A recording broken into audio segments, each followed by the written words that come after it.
Hello, my name is Angela Cox and I am the Mindset Mentor, and this is the Mindset Mentor Meets podcast. Now, my aim is to discover and share the secrets of success. You'll hear engaging and uplifting interviews with business leaders at the top of their game, all primed to deliver bucketfuls of value and inspiration. We'll bring practical tips, success strategies, and golden nuggets of motivation to help you unleash your absolute potential. Now, please do like, share, and leave a review if you love this podcast. It really does help others to find us. Thanks for listening, and let's jump in now and meet this week's fabulous guest. My guest today is Lucy Chamberlain, the founder of C&C Search, a firm that's dedicated to elevating both the client and candidate recruitment experience. Now, she recently bagged the award for Most Engaging Speaker at the Female Speaker Conference Awards.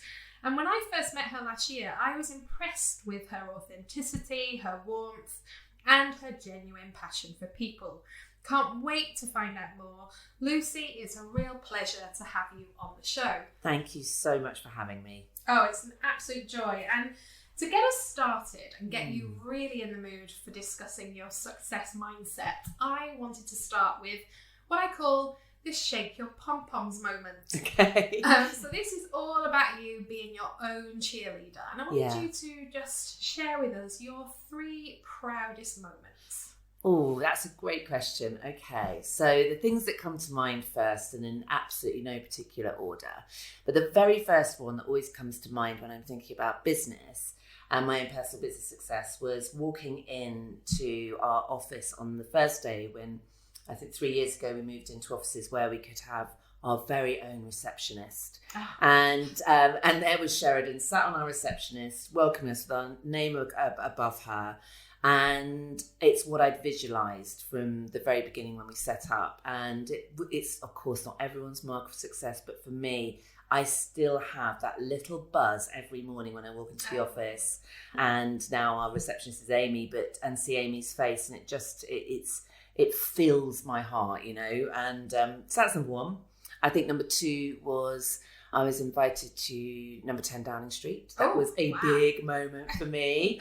Myself and my brother, it's actually as part of a charity initiative that we were part of. But that was huge, you know, absolutely huge, and felt like I had that imposter syndrome thing, you know, like, oh my God, did they know if they've invited? So that was another one. And then definitely seeing my daughter grow into this fierce and courageous and proud girl that really holds her space and uses her voice.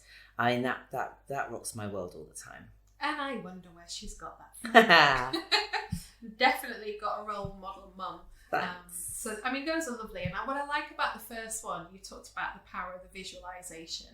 So that idea that you see what it is that you want to create, and then when it comes to fruition, the feeling that you get from that is so powerful, isn't it? It's major, and it's you know, and I'm a big Gabby Bernstein fan, and all sorts of other incredible people that talk about visualization. But I do think it's incredible what I visualized and how that's come to pass. Yeah, amazing.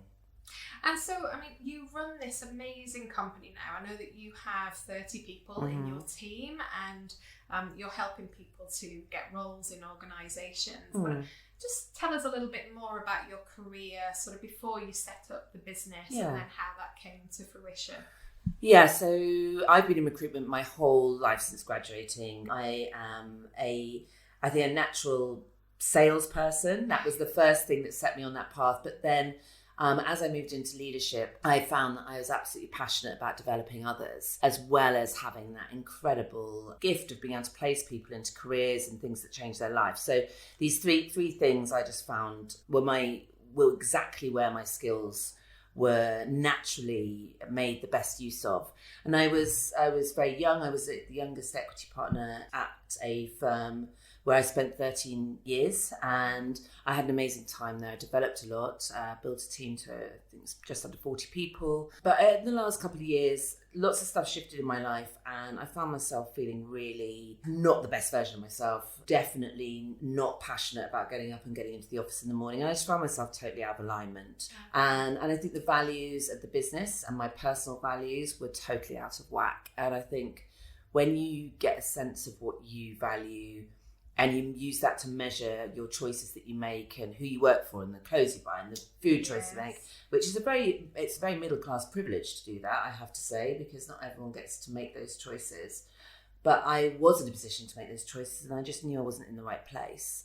And I'm really lucky. I didn't make the leap on my own. I actually made it with my brother. And so he was definitely a voice that kept saying, we can do something really special together in the business world, and particularly make a real impact in the recruitment world. And over a year we had these conversations, and I just I was a single mother at the time. I had sole financial responsibility for Chloe. So it was a bloody massive decision. And I don't have wealthy parents. There was no plan B. It's me, and so it was critical that it was going to work. And it was at the moment in time it happened. We'd been talking about it for about 10 months, and I was increasingly unhappy where I was. And I was at client breakfast, and I walked out, and Ed phoned me, and he just said, "Look, I don't mind what you do, but it's now or never." And I thought, I'm going to go for it. Yes. Sod it. I'm going to take the leap and see what comes of it. And I'm really glad I did. Oh my goodness. So, a real burning platform at one level then, in terms of you're unhappy, you've got the financial responsibility of your daughter, there's there's a whole load of things that could have gone wrong, and yet you found the courage to actually take that leap and move forward. Granted, you were with your brother, so I think that makes it easier, doesn't it? If there's 100%. Having that partnership aspect in any area of our lives, that made it. I think for anyone that does it entirely on their own, I bow, because I could not have done this entirely on my own, or I at least would have found it 3,000% more challenging. So he's really helped you to kind of get where you are today, but not taking away from your own efforts either. What do you think drives you to keep going every day? Yeah, I think it's shifted a lot over the years. I think fear of failure drove me for a very, very long time. Ed and I are both, we have crazy energy, both of us. So we are both very high energy, very determined people. I'm a grafter. I had 2 jobs on top of school when I was 13. And I think that's really, really helped me. In terms of driving me now, I really want, God, it sounds cheesy, but I really want to see what I'm capable of. And that for me means expanding my comfort zone the whole time. And I love that saying, it's not about stepping out of your comfort zone, it's about expanding your own comfort zone. I want to see what I can deliver for the team that work with me. So I've got an all-female team, and I'm a real chest beating, proud businesswoman. and I want to see how I can help them evolve and create impact. And we'd love to have a board made up of all the incredible women that have gone on this journey with C&C. So, and my daughter, obviously, a constant driver. And they're expensive too, kids, right? So that helps, the financial motivators. So I would say there's loads of things, but they feel so much more enriching and positive things than what used to drive me. And I, having experienced this real shift in what drives me, I find myself a much happier person. Yeah. So that kind of fear of failure has dissipated now, and now it's about the pursuit of success. Yeah. Yeah, I like that. And that's actually just like a reframe, really, of one being the other, isn't it? 100%. Yeah. Okay. And you talked about having 2 jobs when you were 13. I can totally relate, because so did I. That idea of having the pay packet at the end of the week when you're that age is just amazing, isn't it? Oh, so extraordinary. That I used to get them little brown envelopes. Yes! I love it. And so let's just roll back even earlier than that, though. So you've been in recruitment for, from 18 until now. But when you were 7, What did you want to be? Well, I was a bookworm. So, and I used to read books that were probably, not what other kids were reading. So I had an obsession with Rumpole of the Bailey, John Mortimer's books, and really, really young. And I had dreams and aspirations of different things. So I stood up in assembly when I was 8 and said everyone was saying they wanted to be an air hostess or a hairdresser, because obviously people's aspirations as women then were a lot more limited. I said I wanted to be the next Maggie Thatcher. That's frightening as hell, isn't it? But actually being a barrister was my really, really big thing. And I think I got a really rude awakening when I realised the money that it takes to do your, pupillage and your bar exams and eat at the Temples of Law. And we didn't have any. So that was like my first big realisation that I really had to create my own success that meant choices weren't taken away from me. Yes. And I think that is that's been a big driver in my whole life. Is F you if you think that you're going to make my choices for me. I'm going to make them happen regardless. Yeah.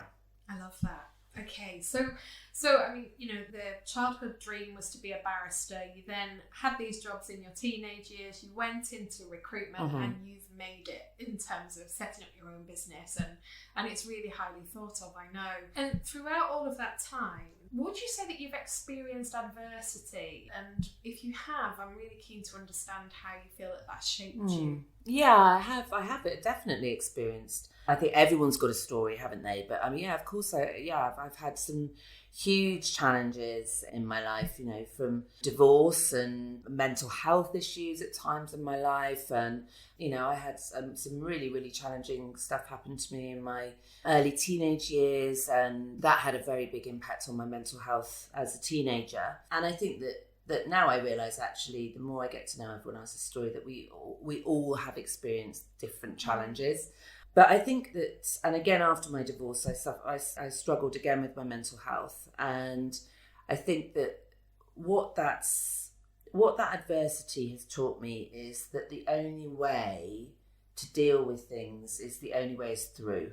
It's not around or burying my head in the sand or using bad coping. It's about working through something. And when you realise that all these bumps in the road and plot twists are just part of life, and instead of like, why is this happening to me, and I can't believe this is going on when I've just dealt with so and so, and you're like, actually, this is, if you just accept it as part of each of our journeys and learn to build up all these tools to be able to handle those situations, it creates this sense of resilience in you that's not about coping, but it's about the ability to handle pressure rather than see it as stress and things that are happening to you. It's like looking at how they're happening for you.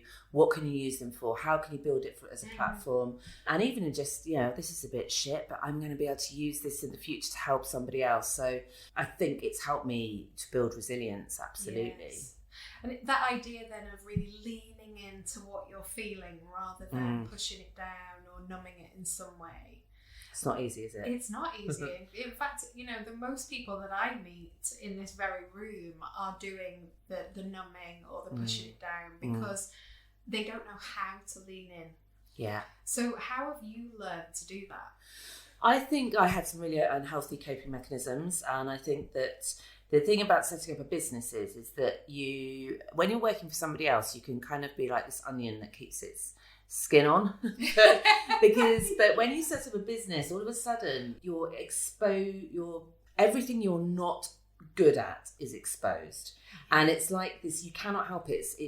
You're suddenly raw and you're open to this constant feedback, whether it's because you're not your maths and your accountancy skills aren't strong enough, or your marketing isn't as good, or you're lacking in leadership, or whatever it might be.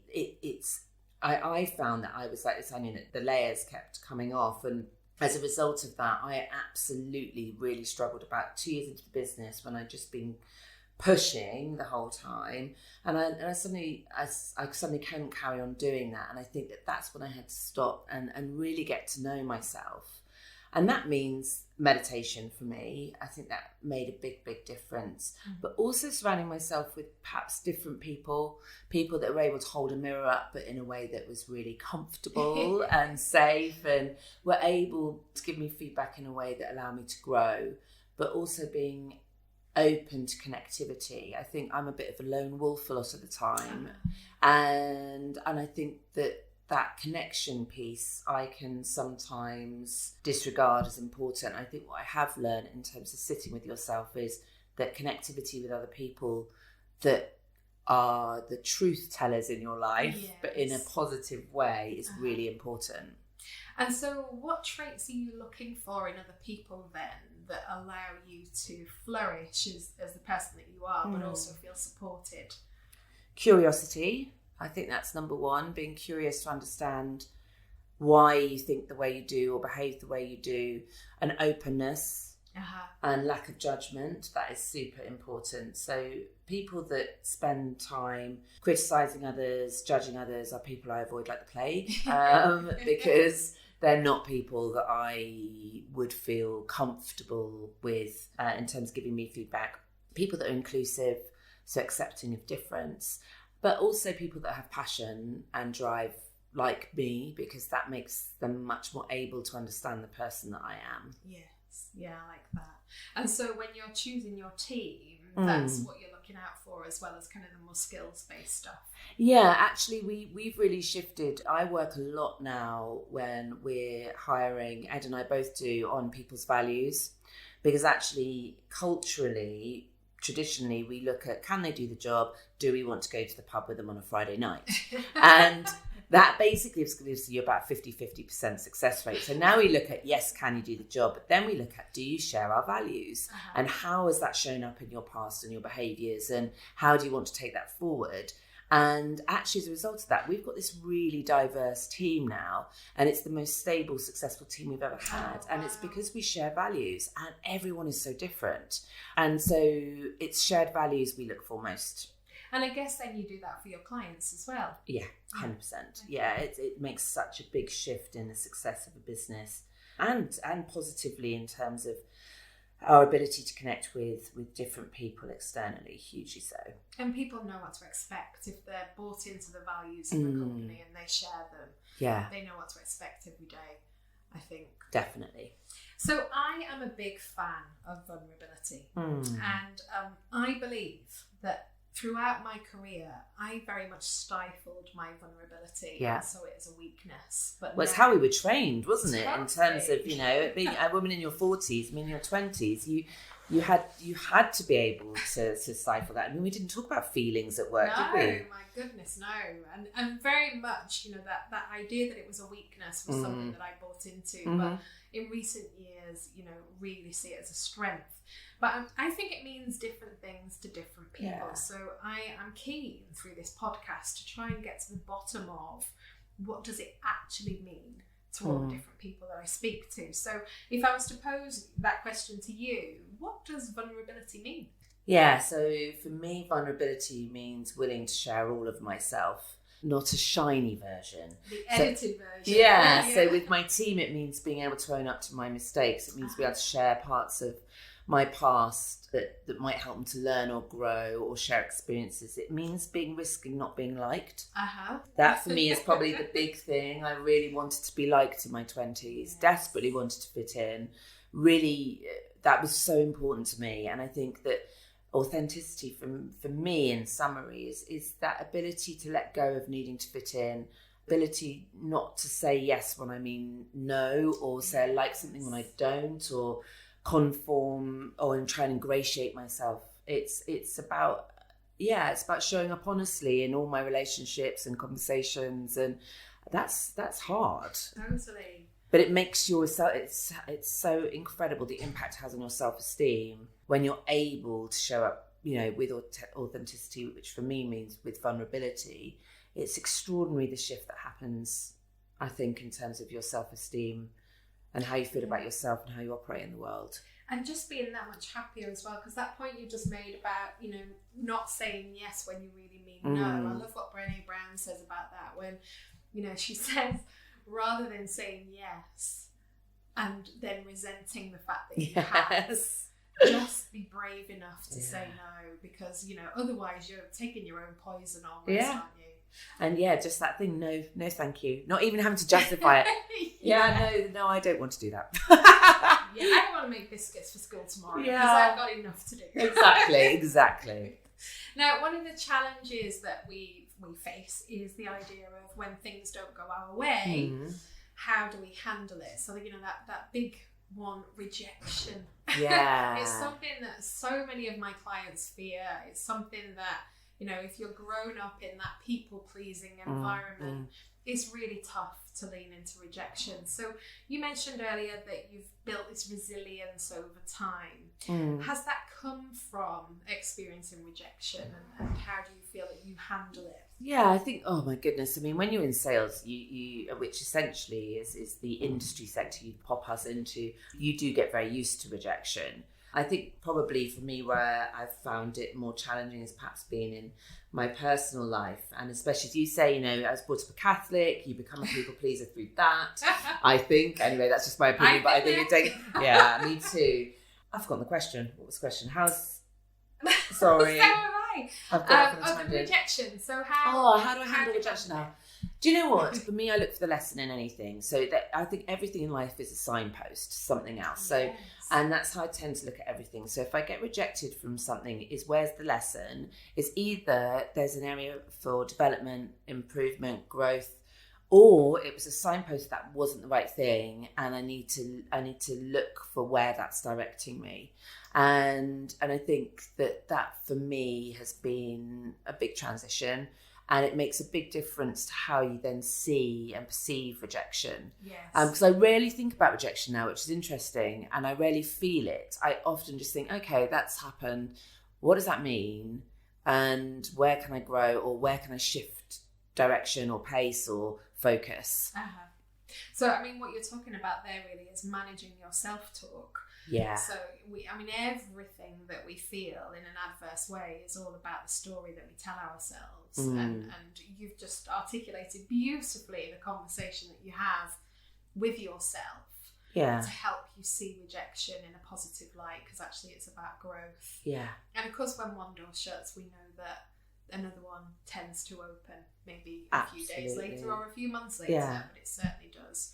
So that idea of pivoting and growing as a result of it is kind of where you stand. Really like that. Okay, so I'm really interested to hear more about meditation, because one of the things that I believe is the kind of the cornerstone of well-being is this idea of taking care of ourselves. Yeah. So, self-care means different things to different people, and personally, meditation isn't something that I'm great at. So I always admire people that are. But apart from meditation, what else do you like to do to make sure that you are your number one priority? Yeah, so I've been crap at that most of my life. I think like lots of people,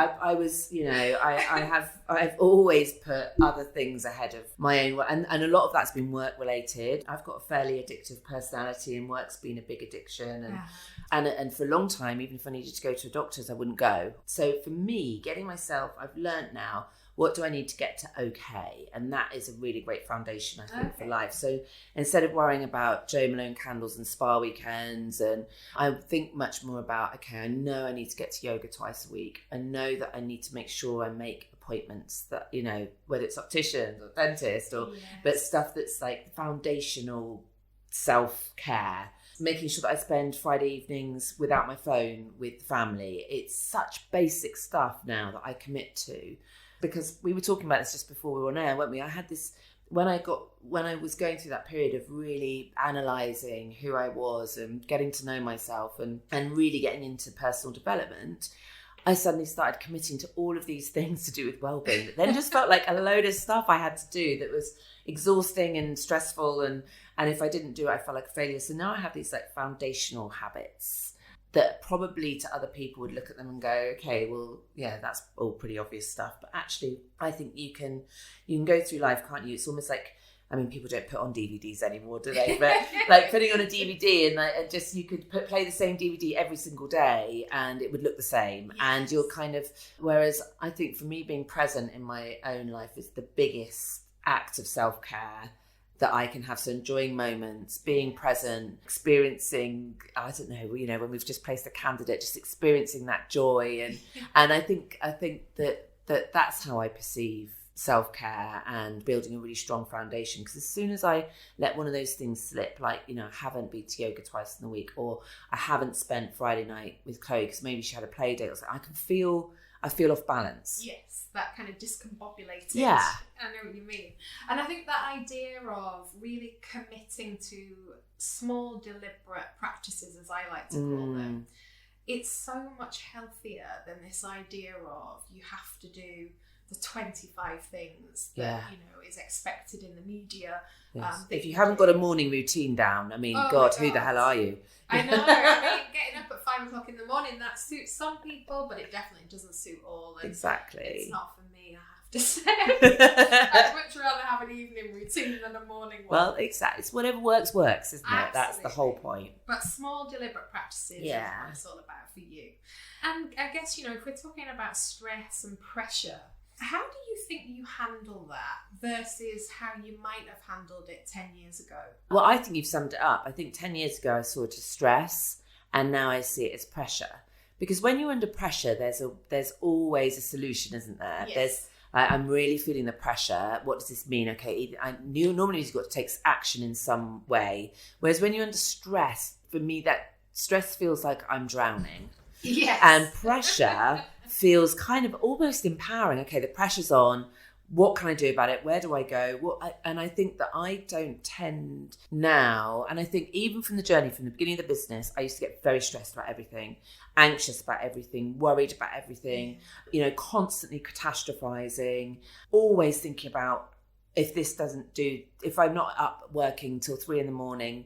and I'm not back up again at 5 a.m, then this is all going to go to pot, and then what's everyone going to think, and what's great, and I think I spent a lot of my life actually operating in that flight or fight mode. Yes.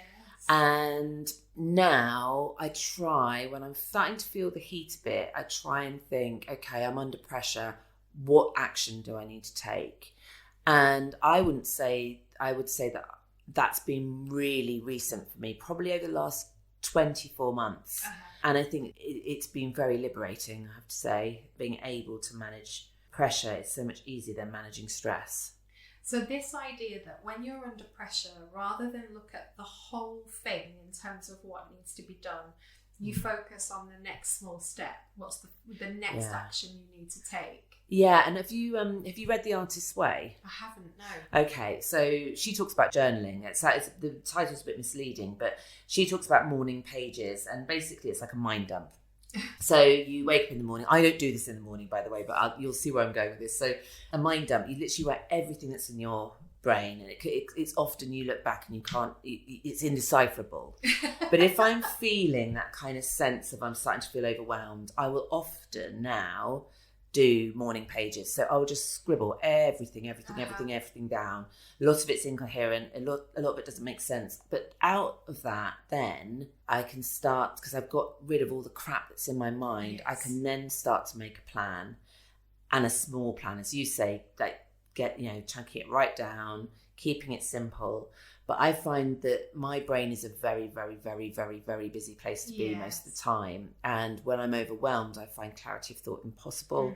And that really, really helps me. So you're creating clarity out of the chaos by actually connecting with all of your thoughts, getting them down on paper, and then it's almost like picking out the piece of spaghetti from the bottom, isn't it? And it's like a physical release. Yeah. So you get out of your head. Absolutely. And you can get present then. And it lowers all your cortisol. It's weird what it does. It's amazing.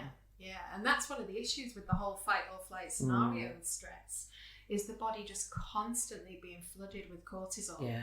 Which of course we're not supposed to have throughout the day. No. And it just makes us poorly. essentially, the more that the cortisol is released into the body, the more it eats away at the brain cells. And I think I had 19 years. I think I operated from that basis. So I'm amazed I didn't keel over, but here I am. I survived. Now you've got a 12-year-old daughter. Yes. And it'd be good to just understand what advice you would give to her growing up in the world as we know it now. Oh. Okay, what would gosh, that's such a big question, isn't it? And I give her a lot of advice all the time, which she'd tell you drives her insane. I think walk through all doors with the sense of curiosity and optimism. Love it. That would probably be my big one. And don't worry about fitting in. I think those would be my 2 big pieces of advice. Yeah. I love that. And maybe lean into your emotions and recognise that they're okay to have. Yeah. Rather than what we experienced in our teenage years, which is don't think about how you feel. Suppress. Push it down. Yeah, absolutely. I mean, luckily, this generation is they are much more open. So much more attuned. Yeah, that holistic sense of mind, body, soul for them is almost, it's normal. Whereas we all felt like we had to be sort of cut off, didn't we? Sort of head upwards. Yeah. It's almost like Stepford Wife. Yes. 14. Yeah. And insanity when you think about it now. Now, with my kids, yes. I play a game called the 5-second rule game. Have you heard of it? Mel Robbins. No. Oh. It's just a game that you play at Christmas time. Okay. And essentially, what you get is 5 seconds to answer a question with 3 outcomes. Right. So no pressure. Okay, this is unnerving. As someone that likes to be in control, I'm like, what does this mean? What's this going to be? Absolutely. So I have got some questions for you that you're going to have 5 seconds to answer. Okay. So. And do I have to give you 3 outcomes? Oh, you're going to give me 3 outcomes. I'm going to give you a question and you're going to give me 3 different answers. I'm going to. Okay, fine. Yeah. Really, really quickly. Right. In 5 seconds. Mm-hmm. So are you ready? Yeah. So in the 5-second game rule, I'd like you to name 3 things that you're grateful for. My daughter, my beautiful house, my incredible team. Oh, fabulous. So we've got family, home and work all wrapped up in one grateful package. Yeah. I mean, talk about balance. I absolutely love that. Good. You can't get any better. I passed. You did. And because you did so well, I'm going to ask you another one. Are you ready for this one? Yeah. So in the 5-second game rule, can you give me 3 things you like to do to relax? Dance, yoga, be outside. Oh, can't beat being outside. Yeah. Especially when the sun's shining. Do you like the sunshine? I love sunshine, yeah. Yeah, can't beat it. And let's do one more. So let's do, in the 5-second game rule, can you name 3 things that you take to a desert island? They've got to be things. Oh, God. What would I take? I've already spent my 5 seconds. I don't know. I'm procrastinating.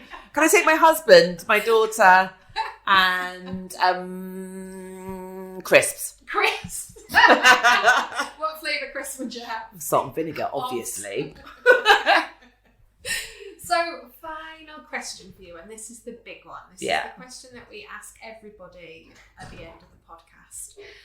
I'd really like to understand from you, what do you believe is the secret of success? Okay, so determination, smart habits, and a continuous commitment to growth.